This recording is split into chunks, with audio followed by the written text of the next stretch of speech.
ஆன்மீக தகவல் பகுதியில் தொடர்ந்து உங்களை சந்தித்து வருவதில் மட்டற்ற மகிழ்ச்சி அடைகின்றேன். ஒவ்வொரு நாளும் ஒவ்வொரு புதிய அற்புதமான ஆன்மீக தகவல்களை உங்களோட பகிர்ந்து கொண்டிருக்கிறோம். அந்த வகையில் இன்றைய தினமும் சில நல்ல விஷயங்களை உங்களோட பகிர்ந்து கொள்ளலாம் என்று காத்திருக்கிறேன்.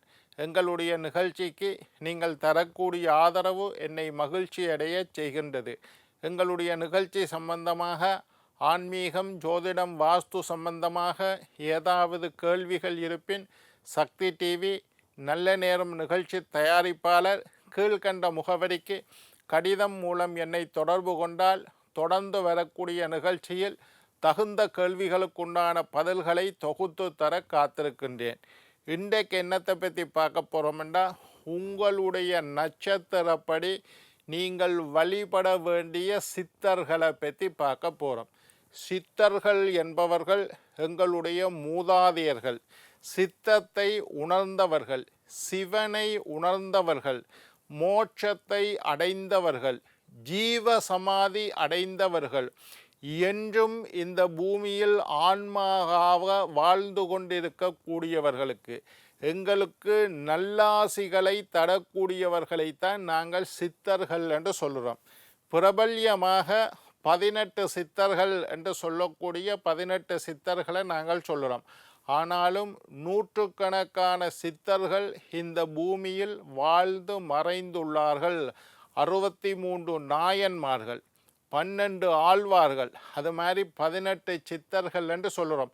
நூற்றுக்கணக்கான சித்தர்கள் வாழ்ந்துள்ளார்கள். சித்தர்களுடைய அனுக்கிரகம் எங்களுக்கு கண்டிப்பாக தேவை. சரி, இன்றைக்கு நிகழ்ச்சி என்னன்னா, உங்களுடைய நட்சத்திரப்படி நீங்கள் எந்த சித்தரை வழிபட வேண்டும் என்று நான் சொல்லித்தரேன். முதலாவது அஸ்வினி நட்சத்திரம். அஸ்வினி நட்சத்திரக்காரர்கள் காலங்கிநாதர் என்று சொல்லக்கூடிய சித்தரை வழிபட வேண்டும். அஸ்வினி நட்சத்திரக்காரர்கள். பரணி நட்சத்திரக்காரர்கள் போகர் என்று சொல்லக்கூடிய சித்தரை வழிபட வேண்டும். கிருத்திகை நட்சத்திரக்காரர்கள் ரோமகிரி சித்தர் என்று சொல்லக்கூடிய சித்தர். ரோஹிணி நட்சத்திரக்காரர்கள் மச்சமுனி என்று சொல்லக்கூடிய சித்தர். கார்த்திகை நட்சத்திரம் ரோமகிரி சித்தர். ரோஹிணி நட்சத்திரம் மச்சமுனி என்று சொல்லக்கூடிய சித்தர். மிருகசீரிட நட்சத்திரக்காரர்கள் பிரபல்யமான சித்தர் பாம்பாட்டி சித்தர், மிருகசீரிட நட்சத்திரக்காரர்கள். திருவாதிரை நட்சத்திரக்காரர்கள் இடைக்காடர் என்று சொல்லக்கூடிய சித்தர். புனர்பூச நட்சத்திரக்காரர்கள் தன்வந்தரி சித்தர். பூச நட்சத்திரக்காரர்கள் கமலமுனி என்று சொல்லக்கூடிய சித்தர். ஆயில்ய நட்சத்திரக்காரர்கள் அகத்தியர், அவர்தான் சித்தர்களுக்கெல்லாம் தலைவர், அகத்தியர் சித்தர். மக நட்சத்திரக்காரர்கள் சிவவாக்கியர், ஜோதிடம் சம்பந்தமாக நிறைய விஷயம் எழுதியிருக்கார். பூர நட்சத்திரக்காரர்கள் ஸ்ரீ ஆண்டாளை வழிபட வேண்டும். உத்தர நட்சத்திரக்காரர்கள் காகபுஜண்டர், அவரும் ஜோதிட சாஸ்திரத்தில் மிக வல்லுனர், நிறைய பாக்கள் எழுதியிருக்கிறார். காகபுஜண்டர் உத்தர நட்சத்திரக்காரர்கள். நாடி சாஸ்திரம் எல்லாம் காகபுஜண்டர் எழுதியது. அஸ்த நட்சத்திரக்காரர்கள் கருவூரர், ராஜராஜ சோழன் காலத்தில் வாழ்ந்த சித்தர் கருவூரர். அஸ்த நட்சத்திரக்காரர்கள் கருவூரர் சித்தர். சித்திரை நட்சத்திரக்காரர்கள் புன்னாக்கு ஈசர் என்று சொல்லக்கூடிய சித்தர். சுவாதி நட்சத்திரக்காரர்கள் புலிப்பாணி சித்தர். புலிப்பாணி சித்தர்கள் ஜோதிடம் சம்பந்தமாக நிறைய எழுதியிருக்கிறார். புலிப்பாணி சித்தர் சுவாதி நட்சத்திரக்காரர்கள். விசாக நட்சத்திரக்காரர்கள் குதம்பை சித்தர் என்று சொல்லக்கூடிய சித்தர். அனுஷ நட்சத்திரக்காரர்கள் வான்மீகி, ராமாயணத்தை எழுதிய வான்மீகி சித்தர். கேட்டை நட்சத்திரக்காரர்கள் வியாசர், வேதங்களை எல்லாம் தொகுத்து வழங்கியவர் வியாசர். மூல நட்சத்திரக்காரர்கள் பதஞ்சலி முனிவர், அவர்தான் யோகாசனங்களை எல்லாம் தந்த சித்தர். பூராட நட்சத்திரக்காரர்கள் ராமதேவர் என்கின்ற சித்தர். உத்திராட நட்சத்திரக்காரர்கள் கொங்கணனார் என்கின்ற சித்தர். திருவோண நட்சத்திரக்காரர்கள் தட்சணாமூர்த்தியை சித்தராக வழிபடலாம். அவிட்ட நட்சத்திரக்காரர்கள் திருமூலர் தான் திருமந்திரத்தை எழுதியவர் திருமூலர், அவிட்ட நட்சத்திரக்காரர்கள். சதய நட்சத்திரக்காரர்கள் கௌபாலர் என்கின்ற சித்தர். பூரட்டாதி நட்சத்திரக்காரர்கள் ஜோதிமுனி என்கின்ற சித்தர். உத்திரட்டாதி நட்சத்திரக்காரர்கள் டமரதர் என்கின்ற சித்தர், ரேவதி நட்சத்திரக்காரர்கள் சுந்தரானந்தர் என்கின்ற சித்தர். 27 நட்சத்திரத்தை பற்றி நான் சொல்லியிருக்கேன். மொத்தமே 27 நட்சத்திரம் இருக்கு. இந்த 27 நட்சத்திரக்காரர்களும் உங்களுக்கு உண்டான சித்தரை வழிபட்டு வந்தால் உங்களுக்கு கேட்டதெல்லாம் கிடைக்கும். இந்த சித்தரிட படத்தை தேடி எடுக்க பாருங்க. இப்போ தான் கூகுள் இருக்குது, நெட்வொர்க் இருக்குது, இன்டர்நெட் இருக்குது. நீங்கள் கூகுளில் சர்ச் பண்ணி இந்த சித்தரிட பேரை, உங்களோட நட்சத்திரத்திற்கு உண்டான சித்தருடைய பேரை அடித்தால் அவருடைய படம் கிடைக்கும். அந்த படத்தை ஃப்ரேம் பண்ணி உங்களோட ரூமில், ஹாலில், ஆஃபீஸில் மாட்டி வையுங்க. அல்லது இந்த சித்தருடைய நாமம், இப்போ ரோஹிணி நட்சத்திரக்காரர்களுக்கு மச்சமுனி, ஓம் ஸ்ரீலஸ்ரீ மச்சமுனி சித்தர் பாதம் போற்றி போற்றி, ஓம் ஸ்ரீலஸ்ரீ மச்சமுனி சித்தர் பாதம் போற்றி போற்றி என்று ரோஹிணி நட்சத்திரக்காரர்கள் இந்த சித்தருடைய பெயரை மந்திரமாக உச்சரித்து வரலாம். சில பேருக்கு சித்தர் வழிபாட்டில் ஆர்வம் அதிகம், அவர்கள் எல்லாம் செய்தலாம். அதே மாதிரி மிருகசீரிட நட்சத்திரமாக இருந்தால் பாம்பாட்டி சித்தர், அவர் நல்ல ஃபேமஸான சித்தர். நிறைய விஷயங்களை பாம்பாட்டி சித்தர் பாடலாக பாடியிருக்கின்றார். பாம்பாட்டி சித்தர் முருகனை வழிபடக்கூடிய ஒரு அற்புதமான சித்தர். அப்போ நீங்கள் என்ன செய்யலாம்? யாருக்கு பாம்பாட்டி? மிருகசீரிட நட்சத்திரமாக இருந்தால் ஓம் ஸ்ரீலஸ்ரீ பாம்பாட்டி சித்தர் பாதம் போற்றி போற்றி போற்றி, ஓம் ஸ்ரீலஸ்ரீ பாம்பாட்டி சித்தர் பாதம் போற்றி போற்றி போற்றி என்று அந்த மந்திரத்தை சொல்லலாம். மக நட்சத்திரக்காரர்கள் ஸ்ரீலஸ்ரீ சிவவாக்கியர் சித்தர் பாதம் போற்றி போற்றி.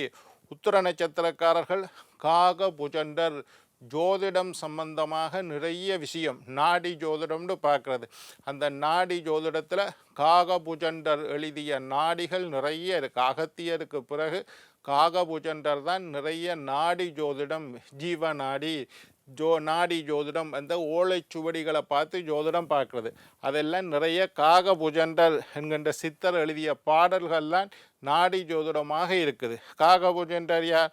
உத்திர நட்சத்திரக்காரர்களுக்கு காகபுஜண்டர். நீங்கள் என்ன செய்யலாம்? ஒன்று காகபுஜண்டருடைய படத்தை எடுத்துக்கொள்ளுங்கள். சின்னனா, பெருசாக எல்லாம் தேவையில்லை, சின்னனா ஒரு படத்தை எடுத்து உங்களோட ஆஃபீஸில் வச்சுக்கொள்ளலாம். அல்லது உங்களுடைய ஹாலில் அந்த படத்தை மாற்றலாம். ஏன், சாமி அறையிலேயே தெய்வங்களோட, இப்போ நீங்கள் சாய்பாபா படம் வச்சிருப்பீர், சீரடி பாபா படம் வச்சிருப்பீர், அந்த மாதிரி சித்தர், சில பேர் சொல்லுவீங்க சித்தர்கள் படத்தை வீட்டில் வைக்கக்கூடாதுண்டு. அப்படி அல்ல, தாராளமாக சித்தர்களை வழிபாடு செய்யலாம். சித்தர்களுடைய படத்தை வீட்டில் வைக்கலாம். சித்தர்களுடைய ஆசி கிடைத்தால் எங்களுடைய ஜாதக ரீதியாக இருக்கக்கூடிய தோஷங்கள் எல்லாம் இல்லாமல் போய்விடும். மிக விரைவாக சித்தர்கள் அருளாசி செய்வார்கள். சித்தர்களுடைய அனுக்கிரகம் விரைவாக கிடைக்கும். ஒரு தெய்வத்தை கும்பிட்டு தெய்வத்தினுடைய ஆசியை பெறுறது ரொம்ப சிரமம், கடினமான விரத முறைகளை மேற்கொள்ள வேண்டும். சித்தர்கள் அப்படி அல்ல, எங்களைப் போலவே மனிதர்களாக இந்த பூமியில் வாழ்ந்தவர்கள், இன்றும் வாழ்ந்து கொண்டு இருக்கக்கூடியவர்கள், ஜீவ சமாதி அடைந்தவர்கள். ஜீவ சமாதின்னா இறந்ததற்கு பின்னும் வாழக்கூடியவர்கள். அவர்களுடைய சமாதிகளில் இன்னும் வரக்கூடிய பக்தர்களுக்கு அனுக்கிரகம் செய்து கொண்டிருக்கக்கூடியவர்கள். சித்தர்கள் வழிபாடுண்டே தனியே இருக்குது. 18 சித்தர்கள் உள்ள படத்தை வீட்டில் வாங்கி வைக்கலாம். உங்களுடைய நட்சத்திரத்திற்குண்டான சித்தர் படத்தை வீட்டில் வாங்கி வைக்கலாம். அகத்தியர் தான் பெரிய சித்தர்களுக்கெல்லாம் தலைவர். அகத்தியர் தான் இந்த சித்தர்களை எல்லாம் அழைத்து வந்தார், அல்லது அகத்தியர் பரம்பரையில் தான் இந்த சித்தர்கள் வாழ்ந்தார்கள். அகத்தியரோட படத்தை வீட்டில் வச்சு கும்பிடலாம், எந்த தவறும் இல்லை. சித்தர்களை வழிபாடு செய்யலாம். சில பேர் சொல்கிறதற்கு சித்தர்களை வழிபடக்கூடாது, அப்படி அல்ல. சித்தர்கள் படத்தை வீட்டில் வைக்கக்கூடாதுன்னு சொல்லுவினோம், அப்படி அல்ல. நீங்கள் தெய்வங்களை வழிபடுவது போல சித்தர்களையும் வழிபாடு செய்யுங்கள். உங்களுடைய நட்சத்திரத்துக்குண்டான சித்தர் உங்களுக்கு விரைவாக அனுக்கிரகம் செய்வார். நாங்கள் ஜாதகத்தை பார்த்து கண்டுபிடிப்போம் நீங்கள் எந்த தெய்வத்தை வழிபட வேண்டும். உங்களுடைய ஜோதிட ரீதியாக உங்களுடைய ஜாதகப்படி எந்த தெய்வம் விரைவாக உங்களுக்கு அனுக்கிரகம் செய்யும், எந்த தெய்வத்தினுடைய ஆசீர்வாதம் உங்களுக்கு கிடைக்கும் என்றதை கண்டு அறிந்து அந்த தெய்வத்தை வழிபடுவதன் மூலம் உங்களுடைய அனுக்கிரகத்தை ஆசீர்வாதத்தை தெய்வத்தினுடைய அனுக்கிரகத்தை ஆசீர்வாதத்தை சுலபமாக எளிமையாக பெற்றுக்கொள்ளலாம். எனவே உங்களுடைய சித்தர்கள் உங்களுடைய நட்சத்திரப்படி உங்களுக்குண்டான சித்தர்களை வழிபாடு செய்யுங்கள். என்ன நேயர்களே, நாளை மற்றொரு நிகழ்ச்சியில் உங்களை சந்திக்கும் வரை உங்களிடம் விடைபெறுவது உங்கள் ஜோதிட சித்தர் டாக்டர் ராஜராஜ குருக்கள்.